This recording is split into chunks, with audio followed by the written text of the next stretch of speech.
Today is one of those days where every pilot walks outside, looks at the windsock, and says, yeah, maybe not today. But let me tell you why. Because there are three things that I want to talk about regarding the wind, how it's affected, and what we face as pilots.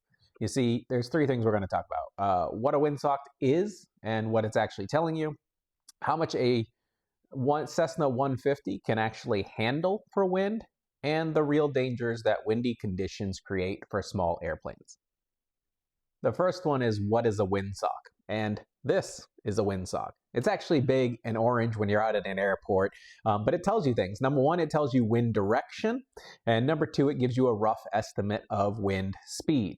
So when it's just sitting out there like this, on the pavement, you basically have winds calm. It means there's not going to be much to battle. It's actually a great day for flying. Then there are days that it's kind of halfway out, and that's 6 to 9 knots roughly. Now this is stiff, where a windsock will actually bend at different parts. But then there's times when it's pretty much like this, and you'll have 12 knots. And then if it's straight out, you'll have 15. And if it's wobbling, that's a very busy day. Now the windsock tells you some things. For instance, pilots like to take off into the wind, but they also like to land into the wind. So the wind will be blowing through this, meaning it's going this way. So a pilot will want to fly into it to land, but it'll also want to take off into it to take off. This allows it to generate lift, but also to come in at slower speeds. So the wind actually can be to your advantage, but there are times that it's also not. Now, the times that it's against you is when it's this way and you're trying to go this way. That's called a crosswind landing. And when it's really straight out, those create a lot of work for pilots. You have to learn different techniques. It's a little bit harder to land, and sometimes it's not very comfortable. So yeah, we like it when it's right down the runway. We like it when it's calm. And today, the thing was pretty much straight out and shaken. You'll see in some of the clips I'll put in, it was like 16 gusting 20.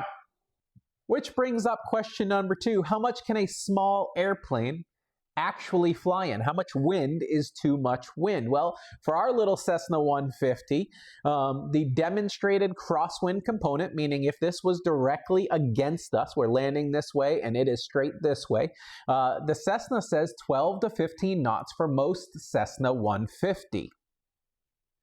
What that means is they demonstrated successful landings during the airplane creation of a crosswind component of roughly 12 knots.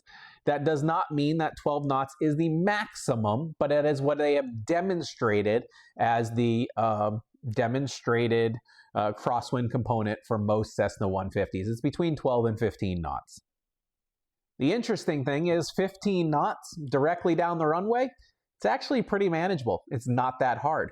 But 10 knots directly against you, that is actually a little bit harder of a landing. Many pilots choose personal limitations for what they think are their maximum times to fly. I know a lot of pilots who pick 15 knots. If anything is greater than 15, they won't fly. For me personally, for a crosswind component, I don't fly in anything more than 10 knots. I'm only at a 200 hours, and so 10 to 12 knots is my max comfort level for me to go flying. But you're probably wondering, like, why is wind dangerous? Isn't it an airplane?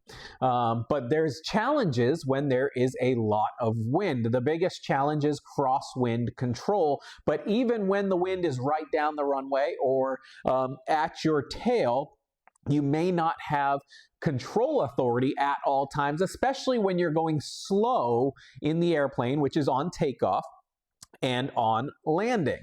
So there are times that you don't want to be out in strong winds. Believe it or not, planes have been flipped over from strong wind gusts.